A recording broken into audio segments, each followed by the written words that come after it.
इज्जत की कसम खा के कहता हूँ, मैंने ताजुश्शरिया के जनाजे में उन्हें बरेली के अंदर गलियों में ठोकर खाते देखा था। जो पगड़ी संभाल के कहते थे अख्तर रजा कोई जात नहीं है, मैंने उनकी पगड़ियां उछलते देखी हैं। किसी की ठोकर में आते थे, किसी के धक्के खाते थे। मैं पूछना चाहता था, आज पूछूं, कहो शेख साहब, तुम तो कहते थे ये पूरा मौलवी नहीं है, तुम तो कहते थे ये पूरा फकीह नहीं है, आज ठोकरें क्यों खा रहे हो? तो मुझे उनसे जवाब यही मिलता, ये बात अपनी जगह है, हमने जो भी बोला था हसद में बोला था। आज हकीकत ये है कि ये अख्तर रजा का जनाजा सिर्फ पीर का जनाजा नहीं है, सिर्फ मौलवी का जनाजा नहीं है, ये अल्लाह के वली का जनाजा है, अल्लाह के वली का जनाजा है। और दलील देखिएगा, 3 दिन के बाद जब मिट्टी चली के जनाजा चला, गुलाब के फूलों में चेहरा था। खुदा की कसम, बड़े अच्छे अच्छों के चेहरे बिगड़ जाते हैं, 3 दिन के अंदर 72 घंटों के बाद भी मेरे मुर्शिद का चेहरा देखने के लायक था। और उनका जनाजा कह रहा था, जमीन मैली नहीं होती,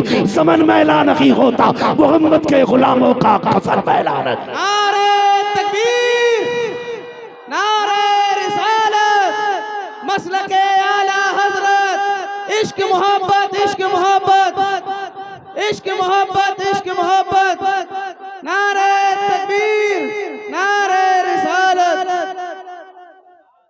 लौट के सबको आना वही है, देर आए दुरुस्त आए। अगर ये शाम तक भी लौट आए फिर भी खैर, लेकिन आना है, आना। हम तो एक बात कहते हैं, तवज्जो है सारे लोगों की, तवज्जो है नौजवानों, जब तक जिंदा रहना बरेली वाले रहना, बरेली वाले रहना। इसकी एक वजह सुने, बहुत गौर से मेरी बात सुनिए। अल्लाह सलामत रखे आप सारे लोगों को। प्रधान जी, अल्लाह आपको जज़ाए खैर दे। माशाल्लाह प्रधान जी की बड़ी मेहनतों के बाद ये प्रोग्राम माशाल्लाह हुआ है। अल्लाह सलामत रखे हमारे भाई को, अल्लाह हुजूर का सदका अता करे, बिलखुसूस बगदाद वाले की खैरात अता करे। जिन जिन लोगों की कोशिश देती है अल्लाह सबको जज़ाए खैर दे। बस तवज्जो है ना सारे लोगों की।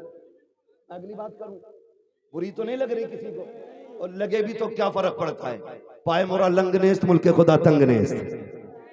हाँ, फर्क कोई नहीं पड़ता है, जो बात सच्ची है कह के जाना है, आना पलट के सबको वहीं पे। याद रखिएगा, मैं तो चैलेंज करता हूं, आला हजरत ने जो अपनी जिंदगी में तसनीफी कारनामा अंजाम दिया है, तो उसको अगर अलग हटा दिया जाए, फिर मैं चैलेंज करता हूं फातहा साबित करें आज के दौर के सारे मौलवी बैठ के, खास करके वो लोग जो आला हजरत की मुखालफत करते और जिंदगी में उन्होंने आला हजरत की तसनीफात को ना पढ़ा हो। जाओ तीजा साबित करके दिखाओ, 40वां साबित करके दिखाओ, मर जाओ कि मजार की चादर साबित नहीं कर सकते हो। आज जो तुम्हारे बाप दादा की चादर सलामत है, एहसान बरेली वाले का है। आज जो मजारों पे फूलों की चादरें हैं, यह एहसान बरेली वाले का है। आज जो ये लोगों का आशिकों का हुजूम है, यह एहसान बरेली वाले का है। मैं तो कहता हूं अगर कंजुल ईमान हटा दिया जाए तो कुरान नहीं समझ पाओगे, नहीं समझ पाओगे।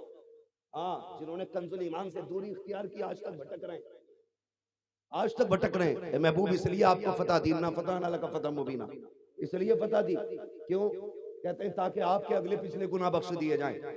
और महबूब क्या कहते हैं? रब ने तो महबूब को बेगुनाह बनाया है। और सुन्नियों का अकीदा है अंबिया और फरिश्ते गुनाहों से मासूम होते हैं, इनसे गुनाह हो ही नहीं सकता, हो ही नहीं सकता। समझ रहे मेरी बात? हो ही नहीं सकता गुनाह। और ये तर्जुमों में लिखा इन्होंने अपने, कहते हैं हमने फतह इसलिए दी ताकि आपके अगले पिछले गुनाह बख्श दिए जाएं। अब हम पूछना चाहते हैं, बताओ वो कौन सा गुनाह था जो हुजूर ने किया? तुम्हारी नस्लें जमीन में घुस जाएंगी, पूरी जिंदगी में एक मक्खी बराबर भी दाग नहीं दिखा सकते महबूब की, नहीं दिखा सकते। तुमने कितना पढ़ा आला हज़रत को, कितना जानते हो आला हज़रत को? आला हज़रत ने कहा था सरवर कहूं के मालिको मौला कहूं तुझे, बागे खलील का गुले ज़ेबा कहूं तुझे, तेरे तो वस्फ़ ऐब तनाही से है बरी, हैरान हूं मेरे शाह में क्या क्या कहूं तुझे। मगर अल्लाह सलामत रखे बरेली वालों को। फिर रब ने सुन्नियों के अकीदे की हिफाजत के लिए बरेली में अहमद रजा को पैदा किया। आपने कंजुल ईमान के अंदर तर्जुमा तहरीर फरमाया, इन्ना फतहना लका फतहम मुबीना की जब बात आई, फिर आला हज़रत ने लिखा महबूब ये फतह हमने आपको इसलिए दी है ताकि आपके सदक़े में आपके अगलों के गुनाह भी बख्श दिए जाएं, आपके पिछलों के भी गुनाह बख्श दिए। मैंने एक झलक आपके सामने रखी है, ऐसी बहुत सारी आयतें हैं। इसलिए ईमान बचाना है तो आला हज़रत का कंजुल ईमान ला के रखिए, और पाक और नापाकी को समझना तो फतावे रज़विया ला के रखिए, वरना लोगों ने पाकी और नापाकी के बड़े गंदे मसले लिखे, उनसे भी बचिएगा। मैं तो मिंबर की तौहीन समझता हूँ उस तरह बात करने में जैसे उन्होंने किताबों में लिखा है। खुदा की कसम हमारा इमाम है इमाम अहमद रजा, जिसने पानी पे कलम चलाया तो पानी को पानी पानी कर दिया है, वो मिट्टी पे कलम चलाया तो रेजा रेजा कर डाला है। ये हमारे इमाम की शान है। ऐसा इमाम खुदा की कसम अब्र रहमत तेरी मरकत पर गुहरबारी करे, हश्र तक शान करीबी नाज बरदारी करे। बात सिर्फ यहाँ तक नहीं, अकीदे तो बचाए बचाए, पूरी जिंदगी हुजूर की मोहब्बत में कैसे काट दी। सोचें और आप भी सबक हासिल करें। गालियां वही बकती जिन्होंने आला हज़रत को पढ़ा नहीं है। आज मेरा जी चाहता ये बात भी रख जाऊं, ये बात भी रख जाऊं।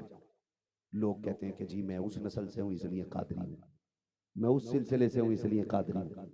लेकिन जानते हो बरेली वाले वो लोग हैं जिनका मामला बगदाद शरीफ से बड़ा करीबी है, बड़ा करीबी है, बहुत करीबी मामला है, बहुत करीबी मामला। पढ़े सरकार आला हज़रत को। आपने ना सिर्फ आपने दुरूद सलाम नहीं लिखा है, फिक़ही तफसीरी तहकीकी बड़े बड़े कारनामे अंजाम दिए, और उसके बाद आला हज़रत को आप समझे, गौर करें। लोग कई लोग ना, एक मौलवी साहब बहुत बड़े मौलाना, बस यही आके मजबूर हो जाता हूँ, नाम नहीं ले सकता वरना डर नहीं है, सिर्फ लोगों की इंतशार की वजह से नाम लेना।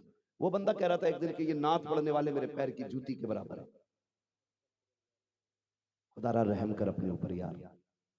जानते सरकार आला हज़रत ने 1000 से ज्यादा किताबें लिखी, सुबह से लेकर दोपहर तक मदरसा पढ़ाते थे, फिर दोपहर से लेकर के दारुल इफ्ता में बैठते थे, उसके अलावा असर बाद लोगों से मुलाकात करते थे, फिर तसनीफी काम भी था, मुताला भी था, और उसके बाद जो वक्त मिलता था तो फरमाते थे कोई आके मुझे हुजूर की नात सुना जाए।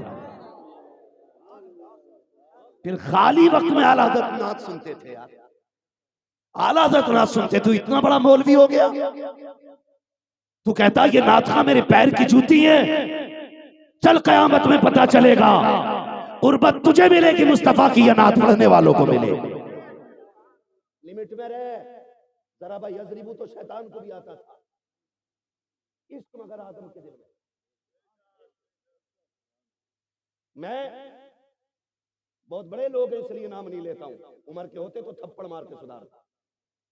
हद हो गई यार, ये मिंबर अपने जाती झगड़ों के लिए नहीं है। ये जो लोग आके बैठे हैं ये इसलिए आके बैठे इन्हें कुछ दिया जाए। खुदारा आला हज़रत से प्यार कीजिएगा। इमाम अहमद रजा की जिंदगी को देखिए और हुजूर के तरीकों पे कितनी मेहनत करते थे, अमल करने की पूरी जिंदगी ये कोशिश करते रहे। वो काम हो जिससे अल्लाह भी राजी हो, रसूलुल्लाह भी राजी हो। आज मैं यार देखिए पीर साहब आया करते हैं, गरीबों का तो नंबर ही नहीं लगा करता है। अमीर हाई चेक कर लेते हैं पीर साहब को, नहीं हजूर से कोई नहीं मिलेगा, हजूर सिर्फ मेरे हैं। और हजूर भी कहते हैं जैसा आप कहोगे वैसा होगा। ये पीरी मुरीदी नहीं, ये गुलामी हुआ करती है। आधे पीर मुरीदी किसे कहते हैं? सरकार आला हजरत हैं। खुदा की कसम 56 उलूम पे उस दौर की तहकीक के मुताबिक महारत तामा रखने वाली जात, फतावे रज़विया जैसी किताबों का शाहकार देने वाली जात, और अपनी कौम को कंजुल ईमान जैसी दौलत देने वाली जात बैठे हुए हैं सरकार आला हजरत। अल्लामा ज़फ़रुद्दीन बिहारी भी बैठे हुए हैं। अचानक एक बच्चे की हाजिरी हुई, बच्चा आके कहता है जनाब मैं हाजिर हुआ हूँ,